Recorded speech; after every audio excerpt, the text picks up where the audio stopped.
Hey everybody, what's going on? Hope you guys are doing good. I am doing just great. Don't mind my mess over there in the corner. I've got parts bagged up from other guitars and new parts that are for other guitars and not for this one. This one is completed. I'm done. I don't have to do no more with it except for put the back cover plate on for the controls and throw it up on eBay. So I'm going to go over a few things with this guitar that I've done and all the new parts that are on there and what was saved from the old guitar itself. Now, the only thing that was saved was the neck and the body. The body has been basically completely refinished. The black was in good shape. The silver was in good shape. There was some scratches and scuffs a little bit on the body as far as the clear coat goes. Didn't go through the clear coat, but I still wanted to do something kind of fancy. You know me, that I can't leave anything well enough alone. I gotta either mod it or customize it in some sort of way. So in this case, it's a piece of lace, candy gold, couple of racing stripes, and some outline pinstriping that kind of goes a little bit around, partially, not all the way around the body. I didn't take it into the back over here. So what I've done was I kind of displaced the pattern that I wanted to use, the way I masked this off, down a little bit, so there's not so much silver showing up at the bottom, mostly on the edges and the top, and that was done on purpose to kind of just give it a little bit of a different look to it. So the edges of starting around over here, they come up with the silver. The silver is the original color. The black over here is the original color as well. All the gold you see is new. Now, this is not a pinstriping tape. This is painted on, so you're not going to feel any lumps, bumps, or edges or anything in the finish on this thing. It's pretty much cleared over and nice, flat, smooth, really, really nice.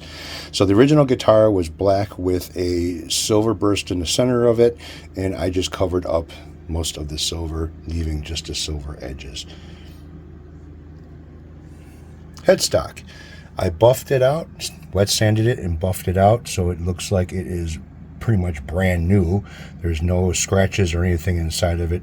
There was a couple little scratches in there and that was it.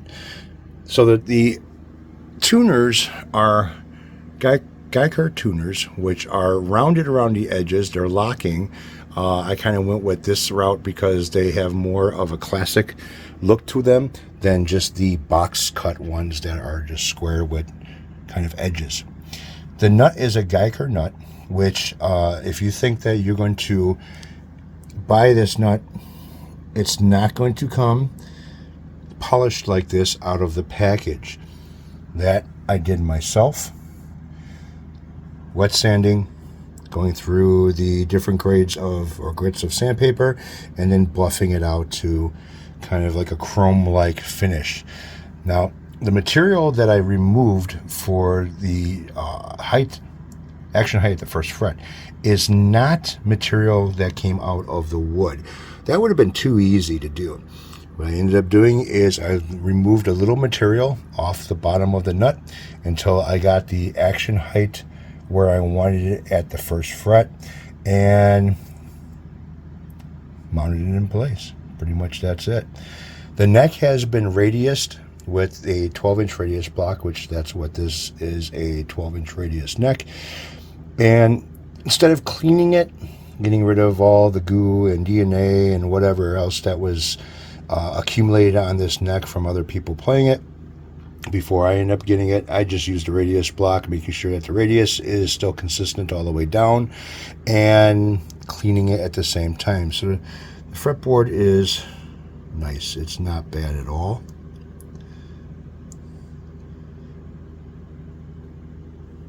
Inlays are the same pearloid inlays that came with this neck.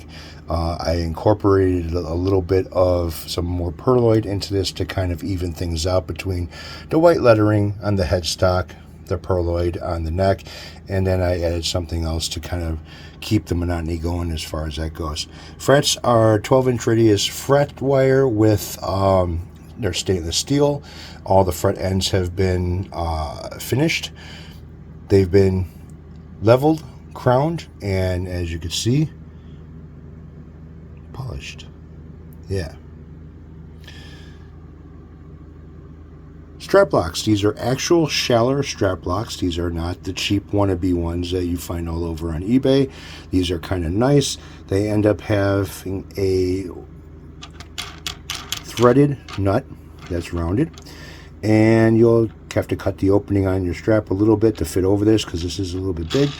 Lock this in place where you want it, and there's a little set screw on there to where you can lock the nut down to keep the nut from backing out so you don't lose your guitar. These are kind of nice. They're real strong spring. You pull and you slide out. There's a nice pin on there, and you should be able to kind of just snap it on just like that without any problems. All right, the pickups. They are Wilkinson's pickups. This is the M series.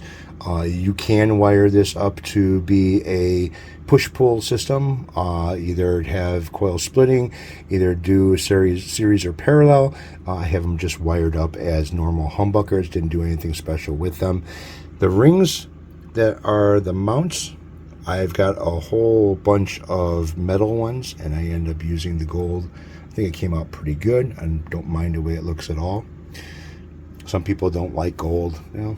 I kind of do. It's just a little flashy, not too bad, but if you have a theme going on with the guitar, it kind of, instead of going with black, you know, everyone goes with black. All right, so the bridge and the tailpiece, these are Geiger locking set, so they both lock, and you see the set screw on each side. Hopefully this thing is focusing pretty good because it's wanting to kind of like focus on the print other than when I have this thing when I'm describing.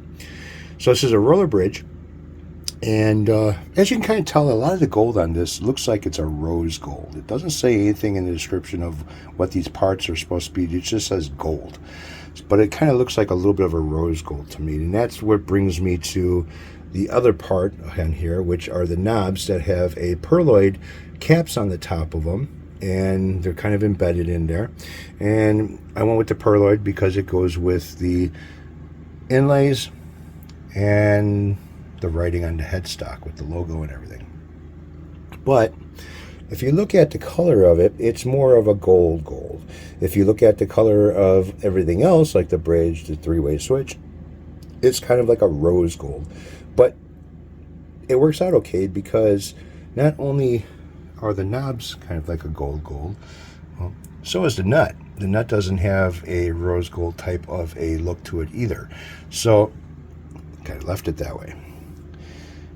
So the paint pattern that's on here is basically a lace that has been laid over the top of the guitar, stretched, and the pattern has been sprayed using the black background, which I used Black Diamond because Black Diamond has a little bit of a flake in there, and then I used the metallic silver over the lace. After peeling off the lace, this got hit with a candy gold. So the candy gold has a little bit of a metallic in there, the silver has a little bit of metallic in there, so the black does not have metallic in it, so it kind of gives it a different type of a vibe when looking at it. And as you can see, everything has been sanded nice, smooth, flat. Everything has been, this thing came out really, really nice. So I'm going to flip it over. The neck I left the way that it was when I got it. I just cleaned it.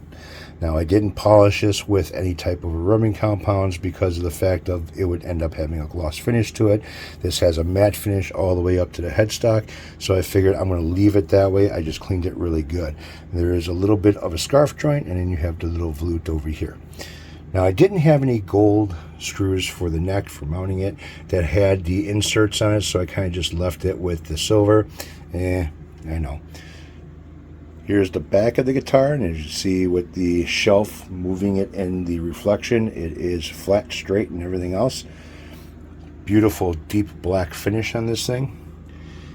The controls we have, or I have, inside of here, mini CTS pots, 500Ks, 22.22 farad tones, and we have I don't know why I say we, I must have a mouse in my pocket or something.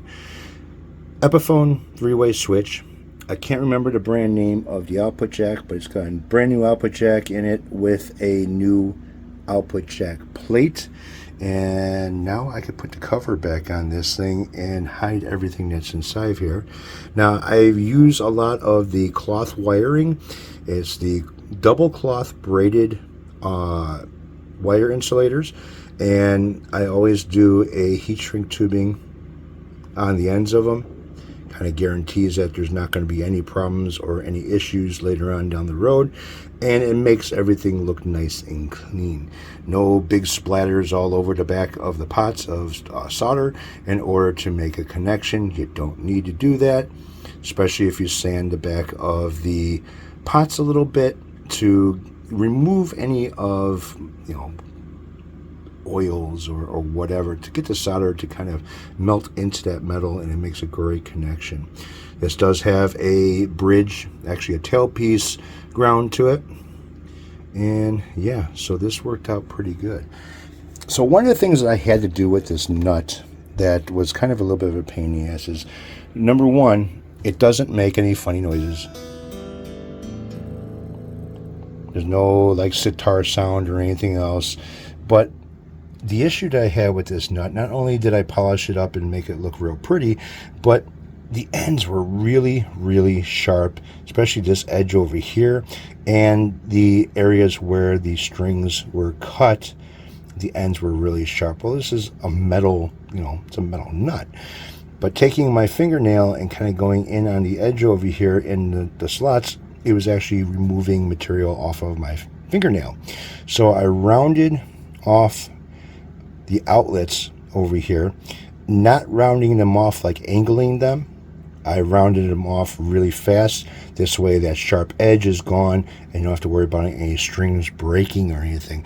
The one bad thing about, you know, using any type of a metal nut is that you cannot use the nut files to do your slotting. You have to remove material off the bottom unless you have special files. Otherwise, if you use a regular nut file to cut your string slots, you end up messing up the cutting surface of those files. Alright, so I got to put the back cover on this thing. This is my story. I'm sticking to it. And then this will be up on eBay pretty soon because I've got a few guitars now that are ready to go. Alright, you guys take it easy. Have a good one. And I will catch up with y'all later.